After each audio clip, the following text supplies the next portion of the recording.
Check, check, check. Wear your damn beanie. This is called Wear Your Damn Beanie. Look, I know that wearing a propeller-headed beanie makes me look stupid, but I wear one not just to protect me.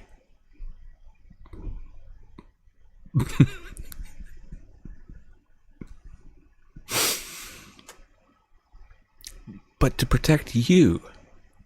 So, can we all just stop thinking about ourselves? I mean, think about the children. Have you no compassion? Think about all the lives you will be saving. So quit being such a privileged asshole and talking about your rights. And just wear your damn beanie. It's not that hard.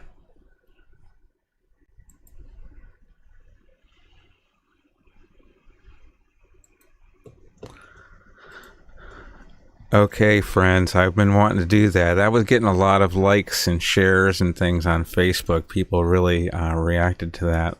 It's called Wear Your Damn Beanie. It's not that hard. I don't... I wear a propeller head. I cracked up in the middle of it. I should re-record that thing, but when I redo it, I'll I'll make an edit right there. But it's like I think of the children. You just can't imagine the reactions. Maybe you can, that I'm getting, on social media and stuff when we, start talking about this. I call it the big scary virus, and I put like a little trademark symbol, a little TM, it's raised TM trademark, the big scary virus trademark. So that's what we're going to talk about. We're going to talk about the germ theory of disease. People tell me, Bill, you don't follow the science. What's the matter with you? You follow your orange hero. I'm like, what? What are you, orange? What are you talking about? Trump? Yeah. Trump is like this, and Trump.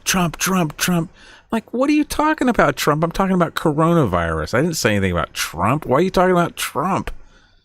Well, you and your Trump, that's what, you're a Trump follower? Like, what? Why is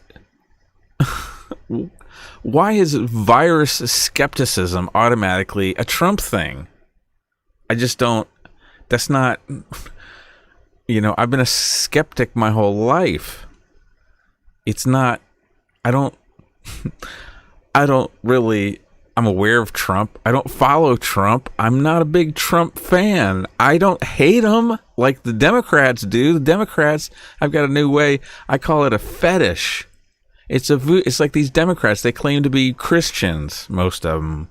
Some of them claim to be, atheist or agnostic or whatever, but they're all practicing voodoo. They're practicing voodoo because they've got this little Trump fetish and they hate it. And it's just like, ugh, they jam pins into it and they curse it every day. Fuck you, you orange demon. Grr, they stick knives into them. It's called a fetish. It's a voodoo fetish. And by torturing the fetish, you not only purify your own soul, but you heal or something. You heal the evil from the world. You get rid of evil in the world. If you just hate the fetish enough, if you chop off its head and cut it up into a million, you just destroy the fetish. It's a voodoo fetish. And, if you just compare, I'm not a Trump fan.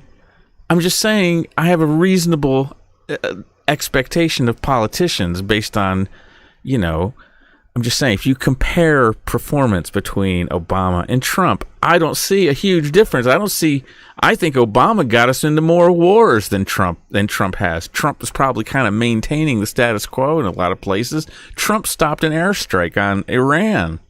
When was the last time I've ever seen anybody stop an airstrike before? When was that ever done before? Did any president ever order an airstrike stopped? Maybe Kennedy? Wasn't that Cuban Missile Crisis? I don't know how close we were, but so I just try to see the good and the bad. I don't, it seems like people just, anyway, it's funny how when I bring up just asking questions, just trying to fact check the news, people are, these lefties, these Democrats automatically start calling me a Trumper. It's so weird. Okay. It's just really weird, but I've got a little presentation for you here, and I think you're going to like it. If you're a little fed up with all this wearing of masks and things like that, because people call me anti-science. Okay, who are you to go up against the experts at the blah, blah, blah, the CDC, the WHO, the Johns Hopkins University, blah, blah, blah, blah. So, first of all, one thing that needs to be said is the fact that all of those, CDC, WHO, Johns Hopkins University, all these prestigious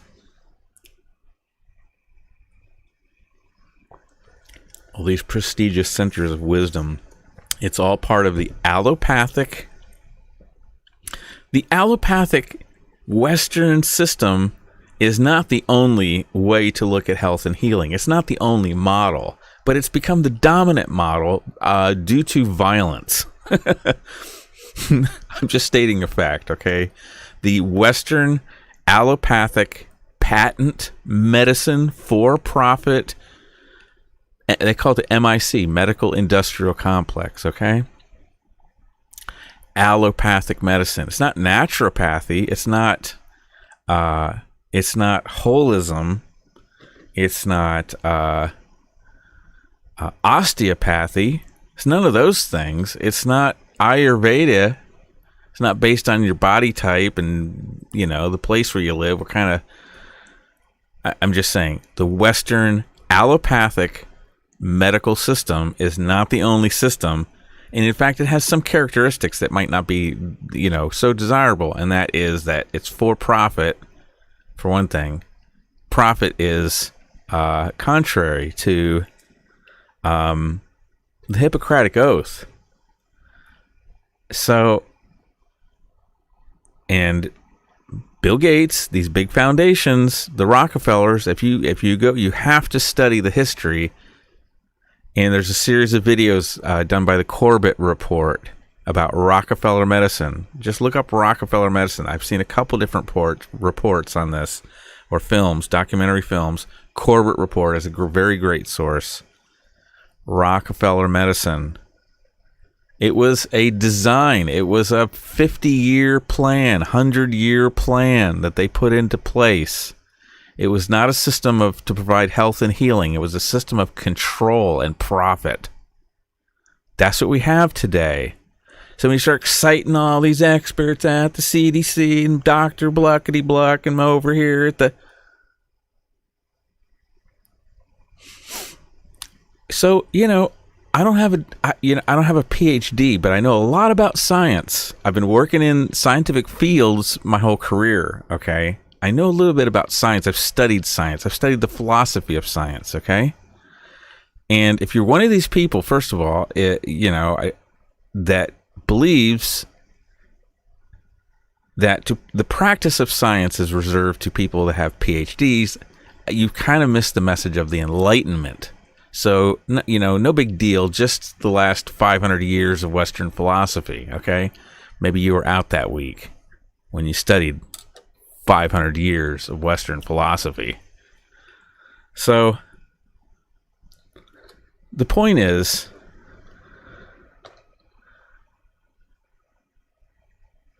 there's times and there's philosophers in science that describe this. One that comes to mind is Thomas Kuhn, The Structure of Scientific Revolutions. Go read that book. Go get that book. Thomas Kuhn, The Structure of Scientific Revolutions. Because he talks about a time that, although I wouldn't not necessarily call this a scientific crisis, maybe it is. Maybe this is partly a scientific crisis.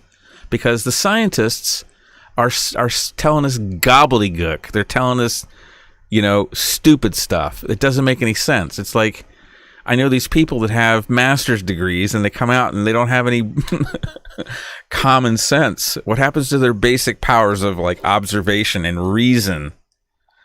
I thought that's what you're supposed to learn in college. If you spent 6 years in college and you come out and you get duped, you fall victim to some scheme. That's the purpose of a liberal arts education. This goes all the way back to the days of like Aristotle. The purpose of the liberal arts education is to make you a good citizen, and to teach you certain skills like how to communicate, rhetoric, logic, mathematics. What's the trivium? I might not have got that exactly right, but partly so that you can persuade. When you're performing civics, you have to be able to persuade another human being. It's not like you get your way because you pull out a gun and you shoot him in the street. That's not. We don't think that's civilized. So you persuade. How do you learn persuasion? Rhetoric, logic, and the third one. I should know that.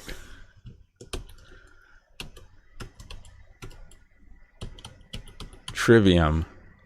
Rhetoric, logic. Come on.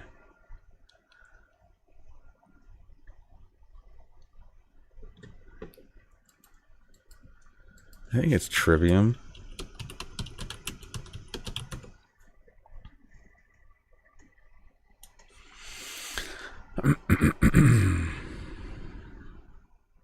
Rhetoric, grammar, and logic or dialectic.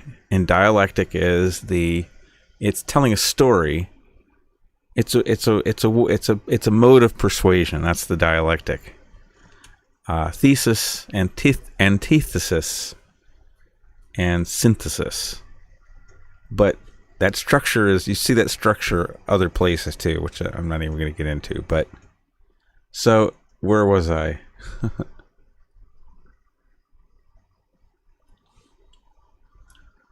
Okay. I totally train wrecked there. Trivium, logic. Oh. So what good is a college education if you come out and you get scammed? And you don't bother to fact check. This is so easy to fact check. If I'm the brightest guy in the room, we're all in a lot of trouble. If I'm the brightest guy in the room, if I'm the bravest person in the room, I don't know. I don't imagine myself to be the smartest person or the bravest person, but I'm telling you, there are very few of us out there that are speaking out about this wackiness. And that's what it is. It's wackiness. Because somebody with a basic science education and basic observation and basic language skills, I'm not a PhD, I figured this stuff out, okay?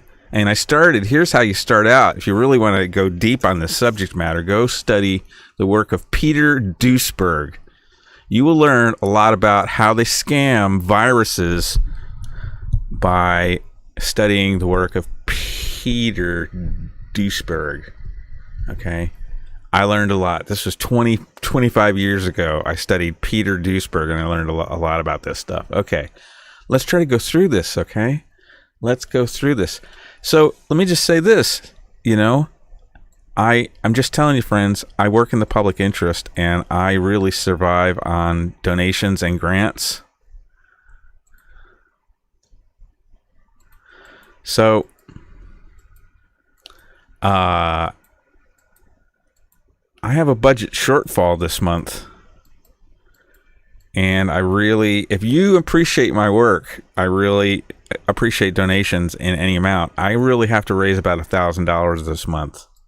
And I think that that's not a lot of money, but I really need to figure out a way how to do this in a sustaining way. It's not working out right now. So I need to find a way. I might have to quit doing this work. Maybe, I don't know. Maybe if the Bill Huston podcast goes away, maybe that serves humanity.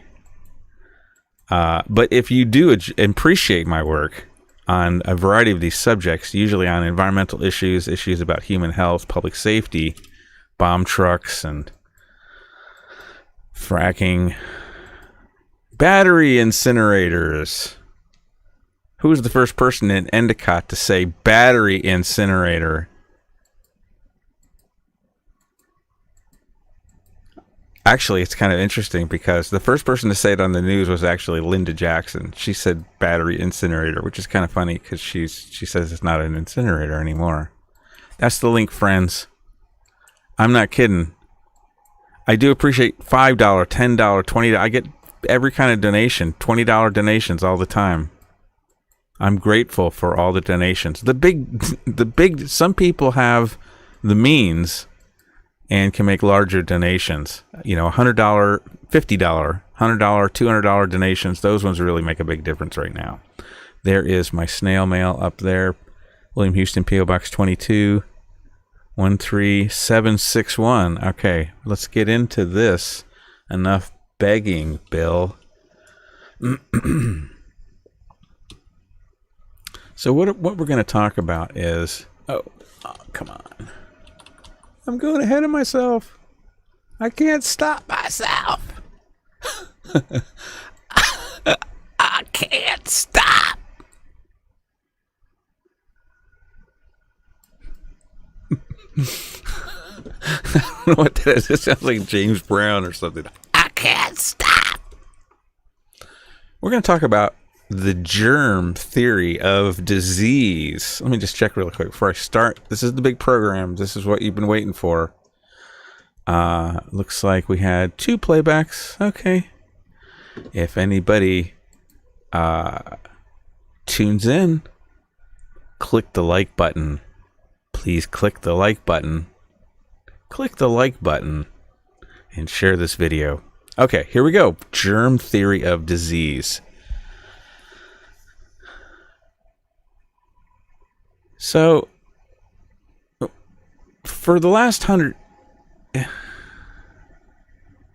you know, at one time, people thought that the cold, the flu, pneumonia, SARS, what's the other one? ARDS, acute respiratory distress syndrome. There's a bunch of different names for the same thing. When sometimes you get sniffles, your lungs fill up with gunk, you're coughing, and you're miserable. The flu, pneumonia, ARDS, SARS, blah blah blah, cold. Basically all the same thing. And so, but there's other kinds of infectious disease. There's an infectious disease that affects maybe the skin, or like herpes. People catch that, sexually transmitted disease. So there's all kinds of different kinds of infectious diseases, okay? So the point is to figure out if a disease exists. We've used something called an epidemiological method. Epidemiological method. Epidemiological method. I have trouble saying that. Epidemiological method. Epidemiological method. Epidemiological.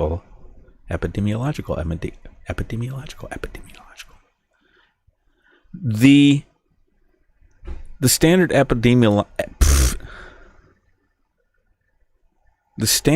epidemiological model that's been used for 100 years is something called Koch's postulates. Should say Koch's, I think. Koch's, apostrophe S. Koch's postulates. And in a nutshell, what it basically just says is that if you're claiming that you're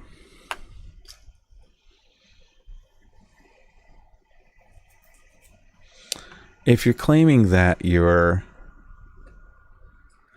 suspect, it's like this is your suspect pathogen, and you've got the syndrome over here. The syndrome. What's the syndrome? Well, their face turns purple, their tongue comes out, and they get X's over their eyes. That's the syndrome. Okay? So, this is the suspect pathogen. We think this pathogen, this virus, bacteria, black mold, whatever it is, this pathogen, right, that can pass from one person to another, this microscopic thing, I have a big model here, this pathogen causes the syndrome. If I can only prove that the pathogen, this suspect pathogen, causes the syndrome, then we have a disease. That's called the epidemiological method.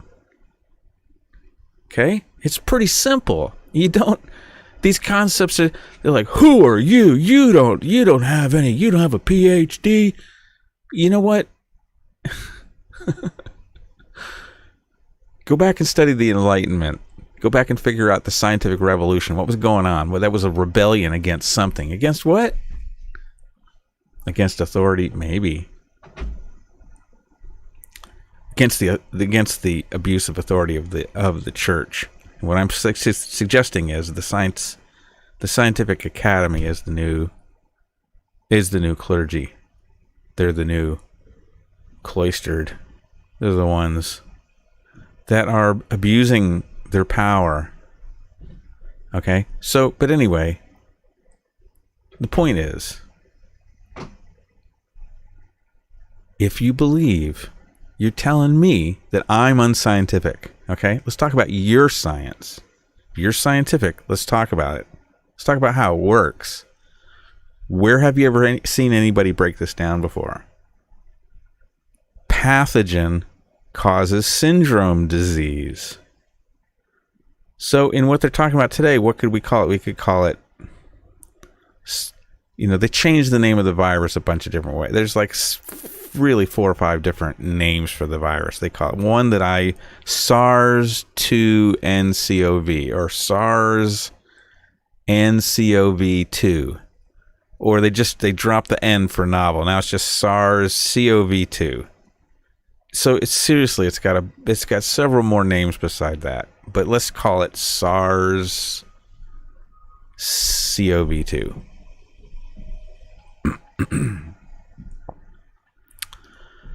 So in this case, we would call it the syndrome. They don't refer to the syndrome because they would, if it was a syndrome, they would call it COVIS, C-O-V.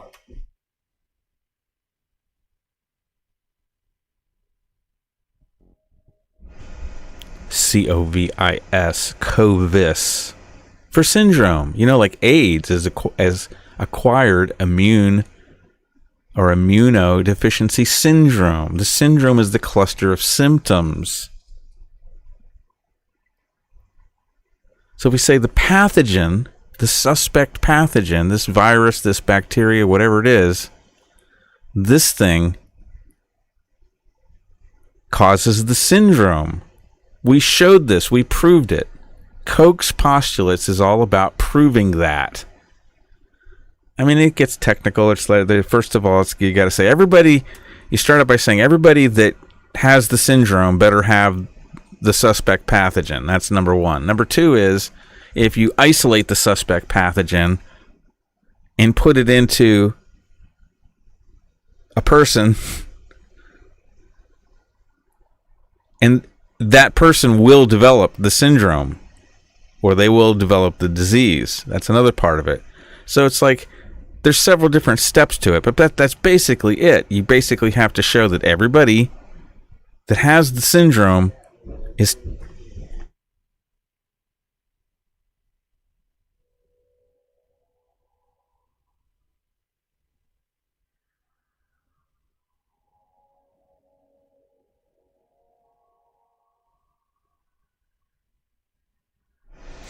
so the first, you first have to show that everybody that has the syndrome has the suspect pathogen, and that everybody that you take, once you have to isolate the suspect pathogen, and then you have to put it in healthy people, and they have to get sick too. That's called the epidemiological method. The most popular one that's been in use for 100 years is called Koch's postulates. Then came along HIV/AIDS, and it broke Koch's postulates, or should I say, they had the doctors that were pushing the HIV/AIDS theory, they had to break Koch's postulates. This might not be the first time, but viruses in general are known not to follow Koch's postulates because one problem. It's very common to find people that have the virus that don't get sick. There's people that test positive, lots of people that test positive for the virus, and they never get sick. Huh? So they've got these add-ons to, I think it's bogus. I think maybe the whole virus theory might be wrong based on this. Okay? And there are alternate theories. And people like Dr. Rashid Buttar and Dr. V.A. Shiva, they talk about this stuff. And I know there's others, but they talk about exosomes. They're saying that there's an Australian guy, Tom. What's his name? I love this guy, Tom. He's bald-headed. Exosomes. You know, viruses aren't something that you catch. They're not communicable. Viruses are a normal part of your immune system at work, your adaptive immune system at work. They're not pathogens. They're called exosomes. So that's a whole theory. I don't want to get into a big detour there. I'm just saying that nobody ever talks about COVID-19. What's the syndrome? And the core of this is coming up. I'm going to blow your mind. I think I'm going to blow your mind. The syndrome is a moving target. That's why they don't talk about it so much. They just call it COVID disease. Well, what's COVID disease? It's whatever the hell they say it is. I'm going to show you. So, there, already said that. Let's move on to the next one. All right, so viruses break Koch's postulates. WTF. Many people with the virus do not express the disease. Maybe the virus theory is wrong. Something you have to consider. Professionally, I am a master technical troubleshooter. I fixed machines, everything from point of sale terminals all the way up to massive Linux clusters with 1,000 nodes. And troubleshooters, I'm just saying, this is my skill, is that I can walk in and start asking some stupid questions and try to figure out what the problem is. That's what we have to do here. We have to take this step by step. Nobody is doing this, or the people that are being silenced and they're being bullied. Seriously. But this is the big one. This one right here. We must listen very carefully, because this is super important, to the epidemiological method. Epidemiological method, okay? We must begin the epidemiological method with a stable, well-defined syndrome. What does that mean? Wuhan, China, what? November, December 2019. People started getting sick. They started getting pneumonia. They were calling it pneumonia starting out. Then they called it ARDS, acute respiratory distress syndrome. And then they call it SARS. And SARS is a syndrome, SARS. I should know what SARS stands for.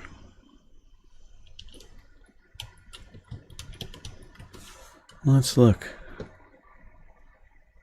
for SARS. Severe acute respiratory syndrome. So SARS and ARDS and pneumonia and influenza and the common cold, they all manifest with very similar symptoms. Aches, chills, body aches, fevers, congestion, cough, headache. Where's the definition for COVIS? Coronavirus syndrome. And it's weird that they call it COVID. They've already named the disease based on the virus. They skipped right over talking about the syndrome. And when you drill down into it, you find a real rabbit hole. I'm going to show you.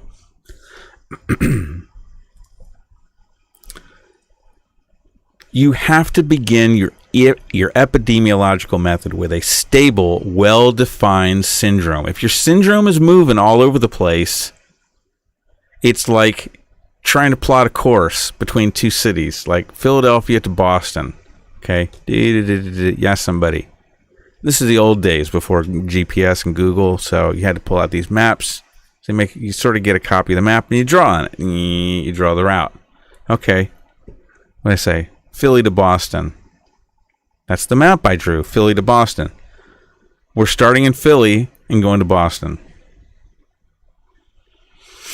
Oh, wait, not Philly. Chicago. But let's use the same map. No, you can't. You can't do that. That's not that's not right. You have to throw the map away and start over again. So the starting point, the destination point, and then the route between them. The route is the disease. If you can establish the connection between the suspect pathogen and the syndrome, you've got a disease. You really have to, the suspect, if we can prove it, the suspect pathogen causes the syndrome, right? It goes forward in time like that. But our experience of this journey, this forensics journey, is backwards. It's the other way. The first thing we see is the syndrome. So we're trying to figure out what causes the syndrome. What's the syndrome in Wuhan? People with pneumonia. They immediately called it a virus. It's just like 9/11, these planes hit buildings, and immediately they said Osama bin Laden that afternoon. They had the narrative ready. Already. What?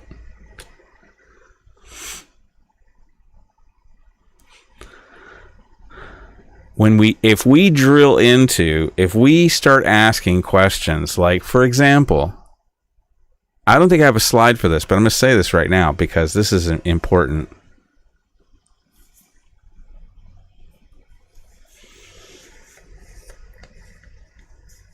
Okay, get a drink.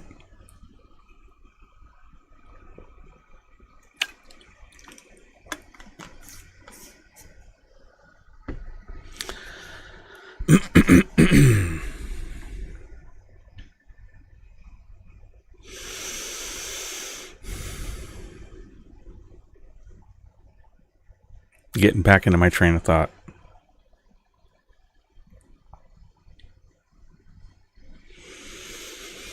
Nobody talks about the syndrome. The syndrome. What's the syndrome? What's the COVID syndrome? What's the COVID syndrome in Wuhan?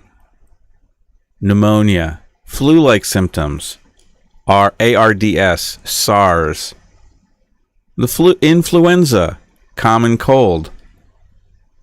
All of these are acceptable terms to describe what the people were getting. Trouble breathing because of gunk in their lungs. So here's my question. Your epidemiological method really has to, I think I do have a slide on this. I'm jumping ahead. Your epidemiological method. No. Okay. Your epidemiological method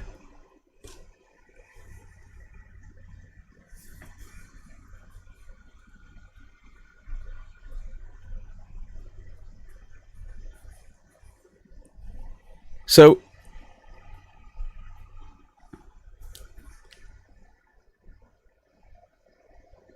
you have to begin your epidemiological method with a stable, well-defined syndrome, okay?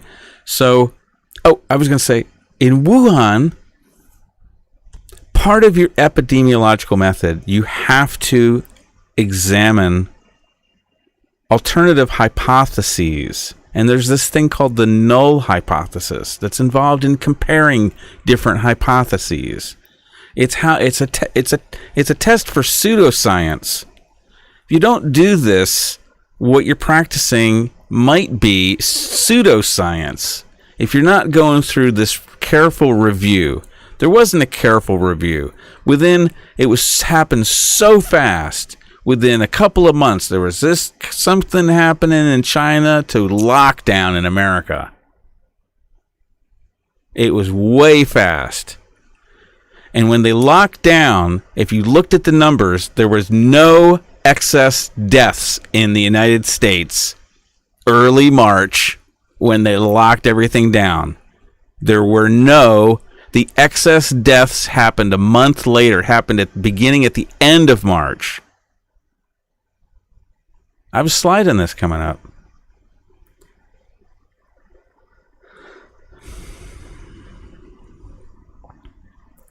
The syndrome is different in Wuhan than it is other places. In Wuhan, they have people wobbling and they fall over on their face. It's a different syndrome. They don't see that in Italy. They don't see that in Spain or France. They don't see that in Korea. They see that in Wuhan.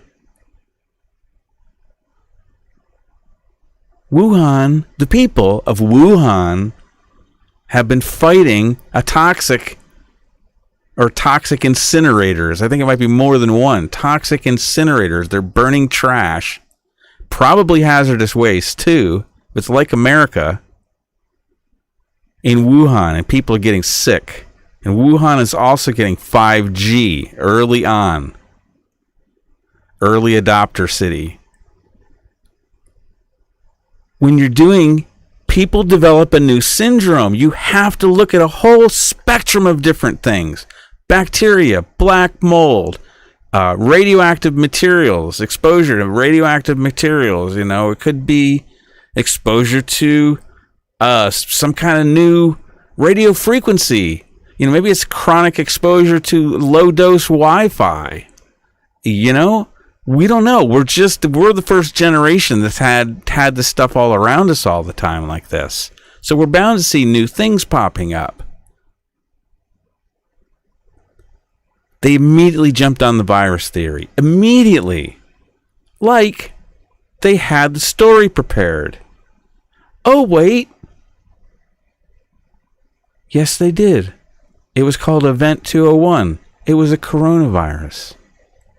It was a pandemic exercise for what kind of a virus? A coronavirus. Event 201. Go look it up. They had the story ready. The story. This is all being done with narrative. Their people did die. They didn't die of the big scary virus.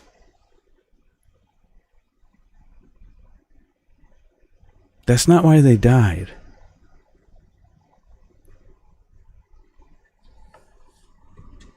They died because they were denied the miracle cure of hydroxychloroquine. It was banned. In New York, it was banned by Governor Cuomo, Democrat. Executive Order 202.10 banned hydroxychloroquine at the beginning of March, mid-March. Before the excess deaths happened. WTF.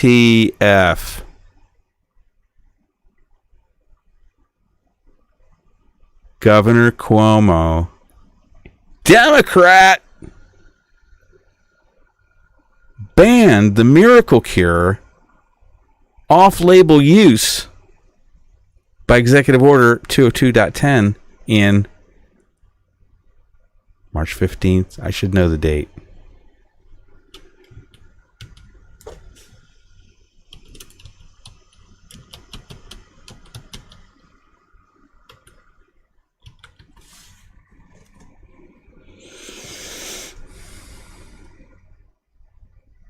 March 23, 2020.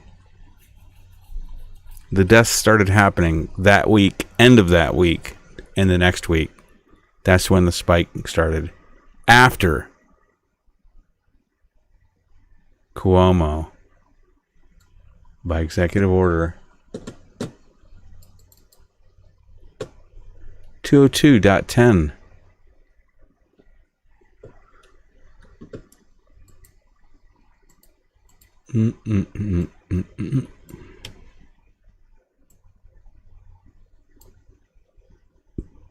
Corona. My Corona. All right. There it is, friends. What's the date? What's the date that it says right there? March 23, 2020, 202.10. Continuing the temporary.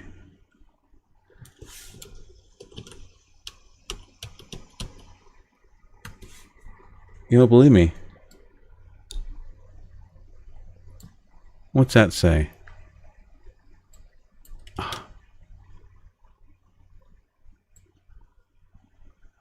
What's that say? No pharmacist shall dispense hydroxychloroquine or chloroquine except when written as prescribed for an FDA-approved indication or as part of a state-approved clinical trial related to COVID-19 for a patient who has tested positive. No other experimental or prophylactic use protective.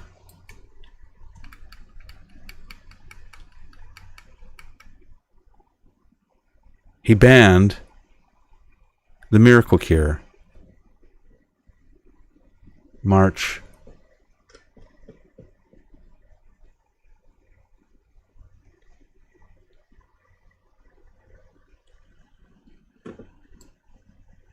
23. He banned the miracle cure. He sent people into nursing homes where there were the most sick people, to nursing homes where there was the highest risk population, and the intubated people, which was the wrong protocol, and that was confirmed. We're going to have that coming up. We're going to talk about that. Dr. Cameron Kyle Siddell, who's the nurse, Nicole Sorotek, RN, and also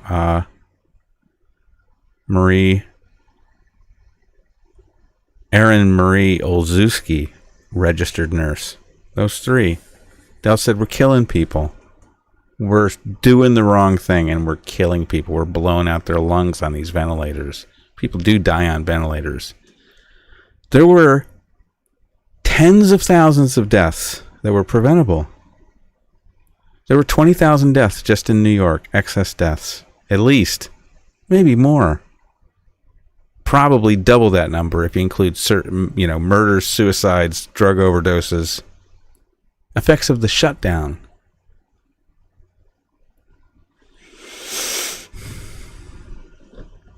Okay, let's get back to it. All right, I gotta go back. So,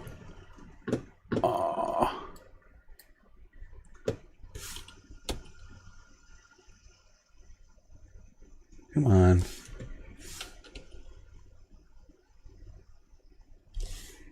All right, stand by 1 second. I gotta get my framing back. Gotta get my framing back. Sorry to do this in real time. Getting my framing back. All right. And sorry, that was leftover graphic. I'm just going to cover that up. All right. Here we go. So this is Let me take a drink of water, and I'm going to restate the questions, just so that we all get on the same page here.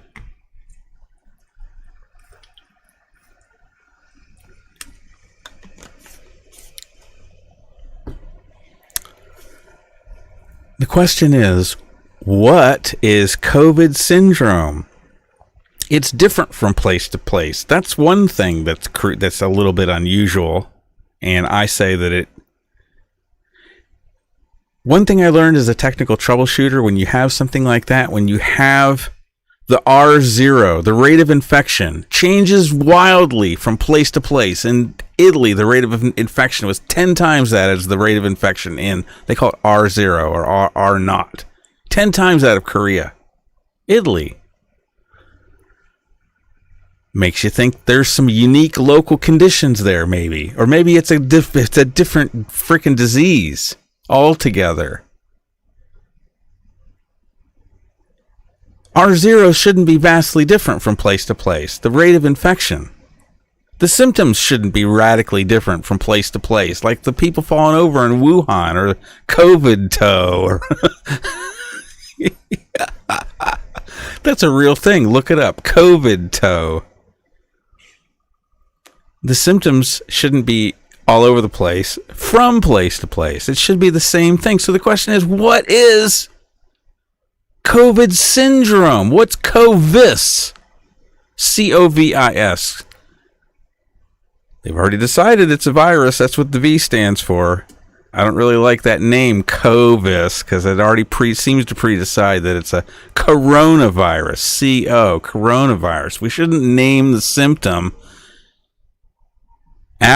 we shouldn't name the cluster of symptoms, the syndrome, after some virus before we've done our analysis, before we've gone through our epidemiological method. Why are we naming it after a virus? It's like Oklahoma City blows up and somebody starts calling it, it was a TNT bomb. Really? How do you know it was a TNT bomb? Oh, well, that's just what we named our theory. Well, how do you know it wasn't dynamite? Well, we're just calling it our TNT theory. It could be dynamite. It's like, what? Why would you name... Anyway, but let's skip over that for right now, just so that people know what we're talking about. Let's call it COVIS.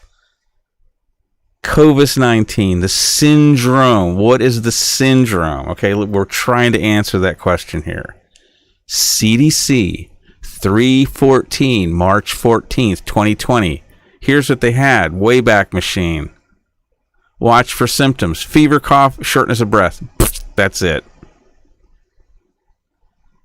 Okay? What is the syndrome that we're trying to figure out what the cause is? And we shouldn't it might not be an infectious disease. It might be caused by air pollution. It might be caused from water contamination. It might be caused from radiation or chemtrails or 5G and Wi-Fi. Who knows what? We have to do the investigation. We can't just rule things out just ad hoc, just for the hell of it.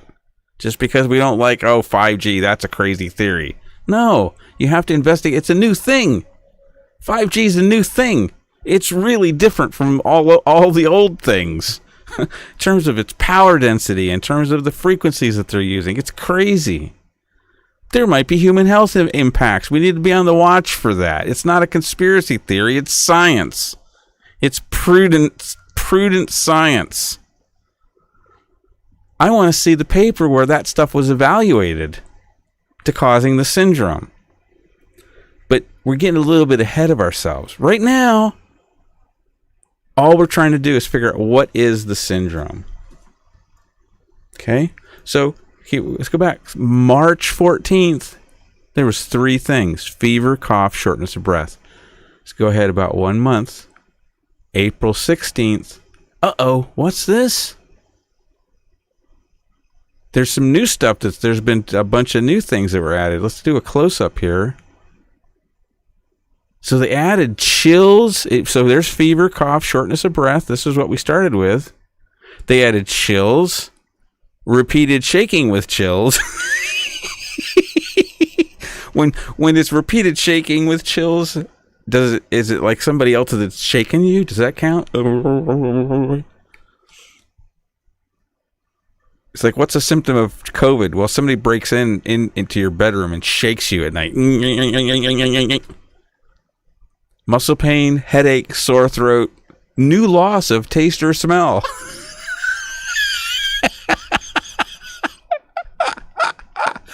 They did the same thing with AIDS. It's like, what's AIDS? Well, it's people that can't get enough nutrition. They vomit and they got diarrhea. It's called chronic wasting syndrome. Oh, it's chronic wasting syndrome? Oh, but it's also Kaposi's sarcoma. Oh, it is? Oh, and it's also a million different rare cancers. AIDS was a grab bag. That's where they developed this. They developed this program in AIDS. In other words, the fake pandemic. AIDS was a fake pandemic, just like this. They gamed it the same way. I learned about this stuff from studying Peter Duisberg, like I said.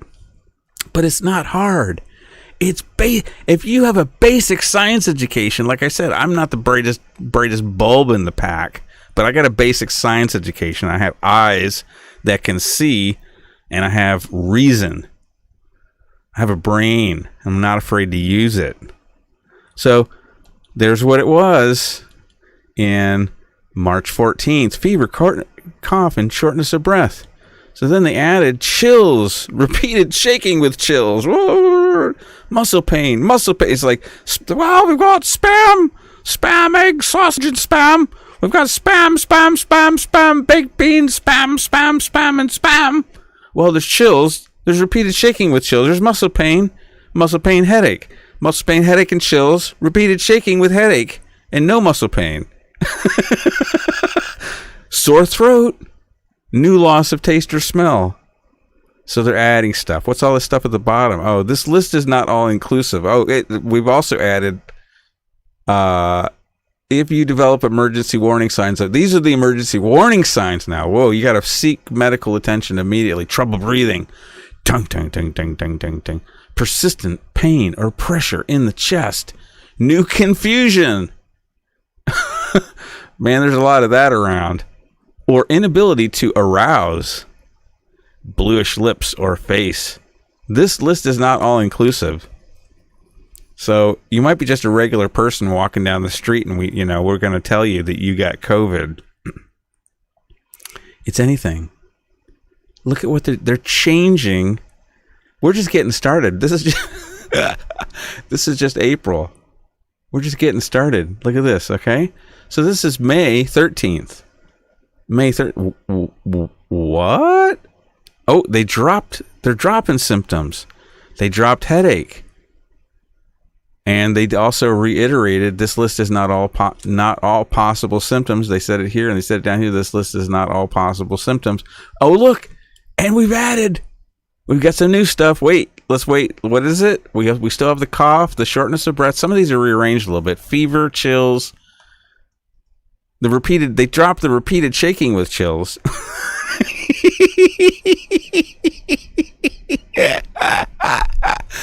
I missed that. It should be the headache was dropped. The repeated shaking with chills was also dropped. We just got the plain old chills. Muscle pain, sore throat, new loss of taste or smell. But look, gastrointestinal symptoms like nausea, vomiting, or diarrhea. Vomiting, nausea, diarrhea, sore throat, muscle pain, chills, fever, cough, shortness of breath, new loss of taste or smell. And headache, depending on the phase of the moon. Here's June 17th. How many different changes have we seen so far? What do they got? What happened June 17th? Can we get a close-up? Yes, we do. Okay, so we got brand new symptom, congestion or runny nose. Nausea or vomiting. They moved that up from the other section. Nausea or vomiting and diarrhea. But congestion or runny nose, is brand new. That wasn't anywhere before. They're adding symptoms all the time. And by the way, it's not just the symptoms. It's not just the syndrome that's bouncing all over the place. It's also the virus, the suspect pathogen. What do you mean, Bill? Well, haven't you heard they talk about, well, there was this, we tracked this down. This strain came from the Wuhan strain, which was different from the Italy strain. And there was the European strain. We've identified several different strains. So these viruses are genetically different. That's what they're telling us, but they're all the same. They're different, but they're all the same. They're different, but they're the same, but they're different. It's like this. It reminds me of some kind of Orwellian thing. This is like doublethink. It's different, but it's the same. So, if you're remember, epidemiological method. What do you have to start with? Well-defined syndrome. Then what do you have to have? You got to have a suspect pathogen. If your well-defined syndrome and your purported suspect pathogen are both moving targets, guess what? You cannot claim that a disease exists because you don't know what you're talking about. You're saying, oh, yeah, that's COVID. That's COVID too. What about this virus? Is this the right kind of virus? Oh, yeah. That's it. That's the right kind of... It's a different strain. But it's the same thing. It's the same big scary virus. Definitely.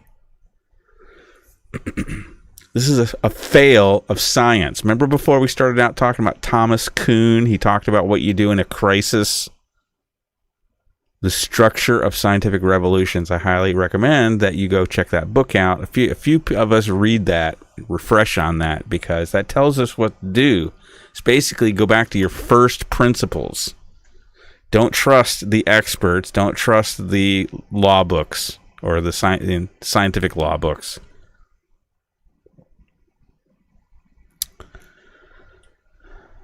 We must, according to you, you're the one claiming, you're saying I'm the one that's unscientific. I'm the one that's unscientific. Okay. So according that, I'm not listening to the experts. Okay. So let's look at your system of belief. Let's talk about the germ theory of disease. That's what you claim. That's what you're appealing to, that I'm not following this. So let's go through it. This is a summary. We've already been through this. We must begin the epidemiological method with a stable, well-defined syndrome. If you keep on, headache, sore throat, wait, add that one. Hold on, nausea, diarrhea, puking bile, COVID toe. They got a new one. It's some kind of neurological thing in children. What does it see? I don't even think I put that on here. What's the code? Oh man.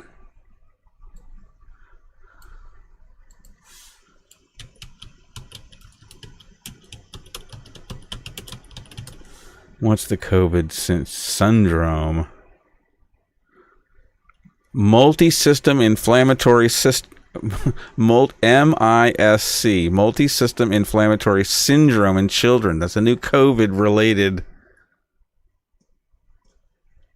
They're all over the place. The syndrome is all over the place. And that should be, if you understand the germ theory of disease, science, the science that you say you know all about, and I'm wrong, but you got the science. This is what the science says. Science says if your syndrome is a big grab bag and it's changing all the time, that's your starting point.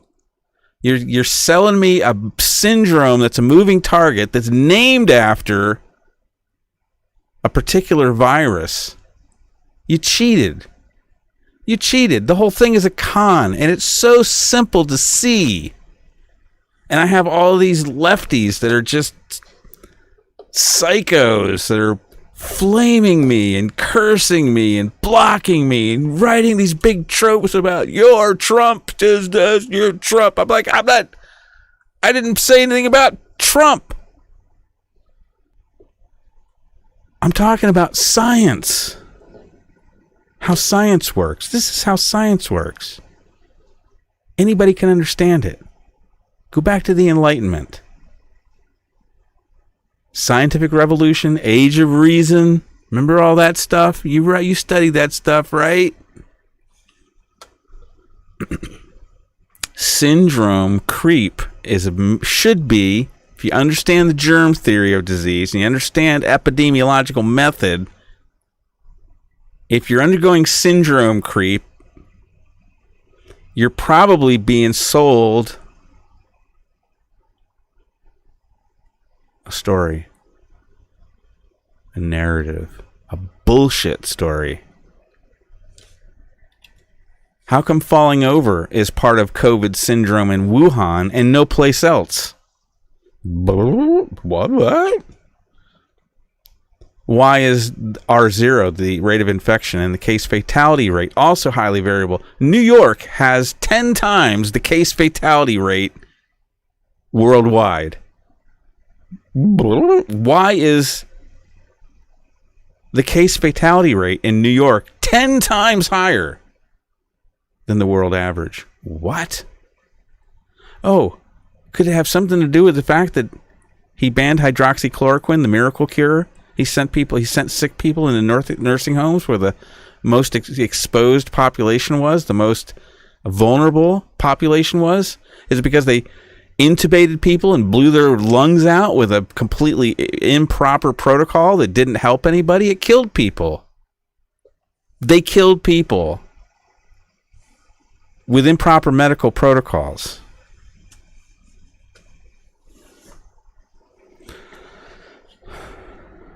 They killed people. Those deaths were preventable. Most of those deaths were preventable. They were preventable.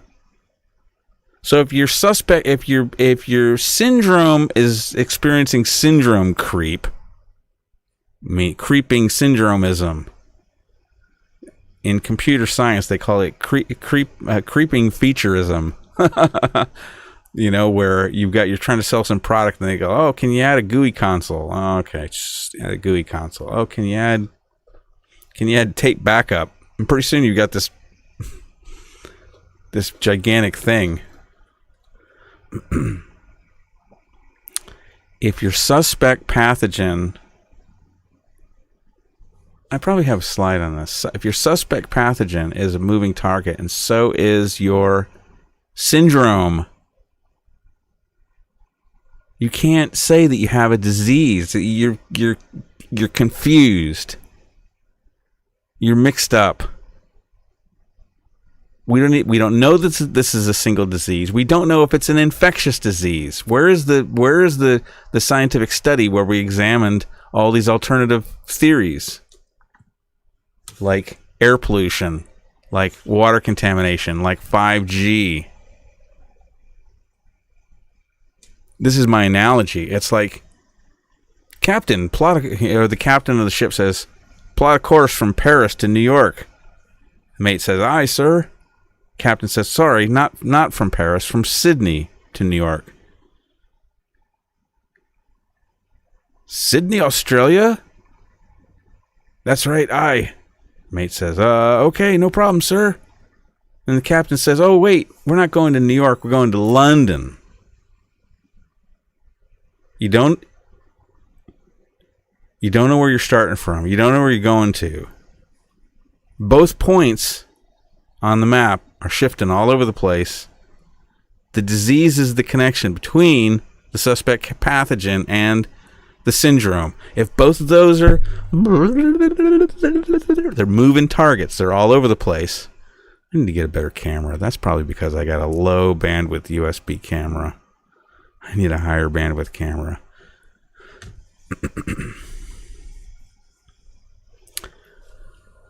This is child's play. to debunk this stuff, to show this stuff. You just need a basic science knowledge. I am not the smartest guy in the room. This is a chart. I think I might have showed this once before, but this is the excess deaths.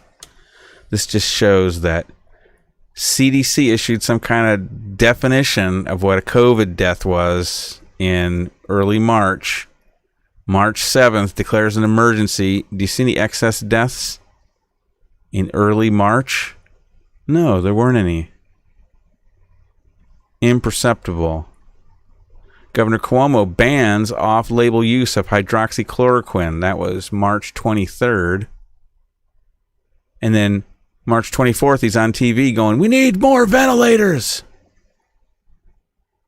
March 28th, 4 days later, is when they first reported excess deaths. That's right here. It's the red one.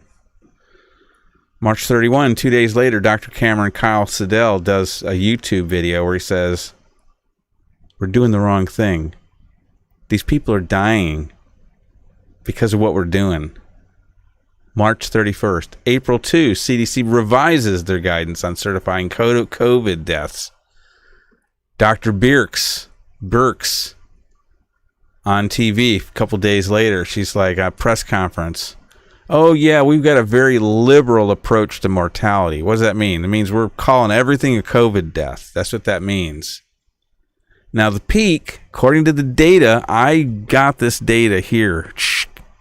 Okay? I got this here. And I actually did get the excess death counts month by month. I don't remember if I got it for New York. And I did match. It did match. I added up the excess deaths, and it did match what everybody's saying. It was either deaths in New York. Let's continue. April 11th was the peak.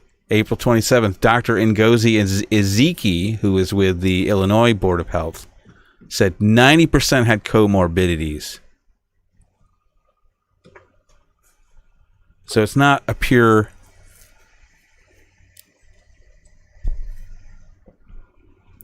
I think 1/10 of the numbers they're reporting are the real COVID deaths. And then May 4th, we had, March 31st, Dr. Cameron Kyle Siddell said, we're doing the wrong thing. May 4th, Nicole Sirotek got on, did a YouTube video. We're killing people. That's what she said. We're killing people. Nurse, New York City. She was from Las Vegas. We're killing people. Okay, I think we're almost done. Almost through this material. Dell Bigtree, I highly recommend watching Dell. Very high quality, well-sourced material. He says this is the greatest mistake in human history. And I tend to agree with him. So he crunched the data. If you watch his show, it's hard to find now because he got deleted from YouTube. What? I thought science was a conversation, Bill. I thought it was people. Scientists are rarely, all in unison on something. So it requires a conversation, right? No. If you don't buy the official narrative, you are banned, silenced, you're outcast.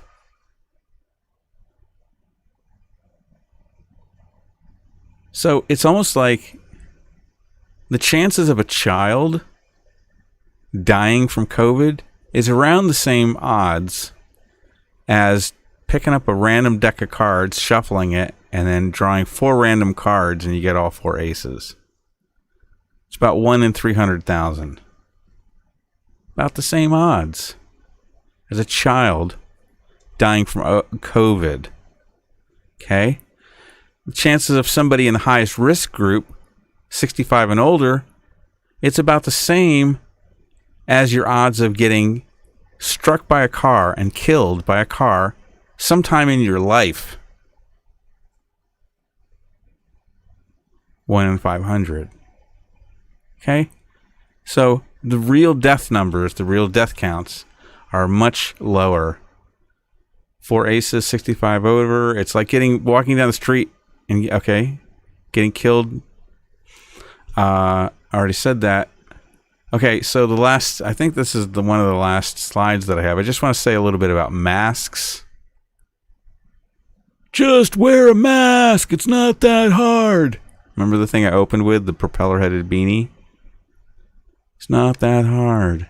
Well, you know what? There's lots of things that are not that hard that I'm not going to do just because somebody tells me to. So it turns out that masks are ineffective at stopping the spread of disease, and the best source there is Denise Rancourt, PhD. Masks don't work. He did a review of the peer-reviewed literature. He found like 3 of them that all had the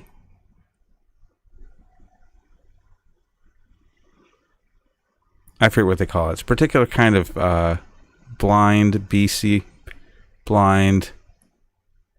clinical trial, BCT, blind clinical trials. They all said the same thing. Go read his review. Masks are ineffective. Oh, sorry for the typo. At stopping the spread of disease. So if they're ineffective, then they're unnecessary for the general population to be wearing.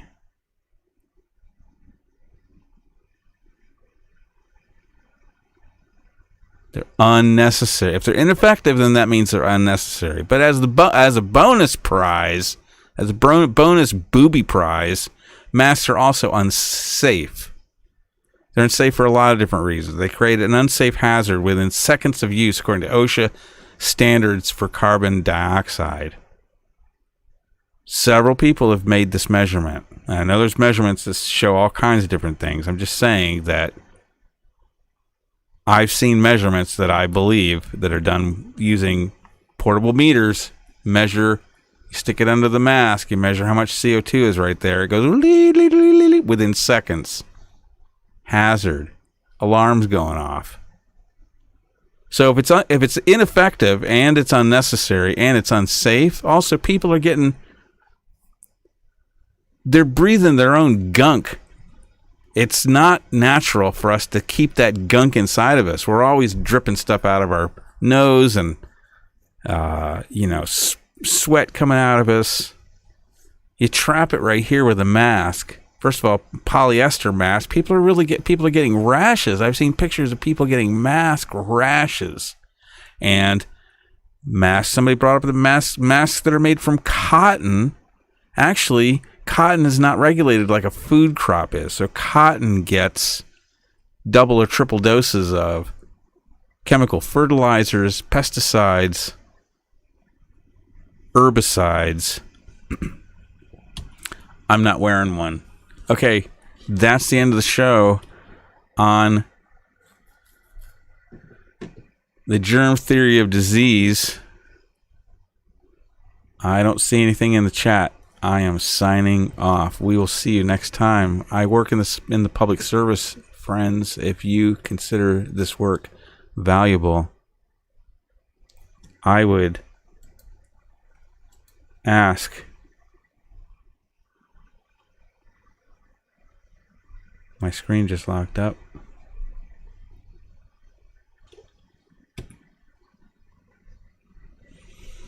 I would ask that you consider donating in any amount. tinyurl.com/donate to Bill Huston. That is my URL. I survive on donations and grants. There's my email address, williamahuston@gmail.com. I hope that was broadcasting right then. My computer is acting a little goofy. William Huston, P.O. Box 22, Endicott, New York. Thank you for watching. Over and out. We'll see you next time.